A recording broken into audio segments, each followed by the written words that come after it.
Hi friends, come on എന്ന വാക്കിന് വാ എന്ന അർത്ഥം മാത്രമല്ല ഉള്ളത്. ആക്ച്വലി കോണ്ടെക്സ്റ്റ് അനുസരിച്ചിട്ട് ഇതിന് മീനിങ് മാറുന്നുണ്ട്. സിമ്പിളായിട്ട് പഠിക്കാം. For example, come on you can do it. നിനക്കിത് ചെയ്യാൻ കഴിയും. അതായത് നമ്മൾ ഒരാളെ പ്രോത്സാഹിപ്പിക്കുന്ന സമയത്ത് നമുക്ക് കമ്മോൺ യൂസ് ചെയ്യാം. നെക്സ്റ്റ്, ഒരാൾ ഇൻവൈറ്റ് ചെയ്യുന്ന സമയത്ത് കമ്മോൺ ലെറ്റ്സ് ഗോ, വാ നമുക്ക് പോകാം എന്ന് പറയാം.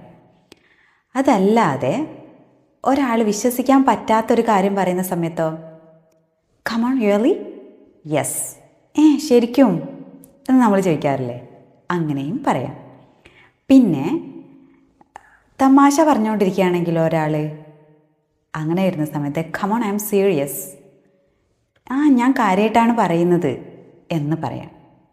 അപ്പോൾ ഇതേപോലെയുള്ള നാച്ചുറൽ ഇംഗ്ലീഷ് എക്സ്പ്രഷൻസ് പഠിക്കാൻ വേണ്ടിയിട്ട് ലേൺ വിത്ത് ഷെമീന ഫോളോ ചെയ്യൂ. Thank you.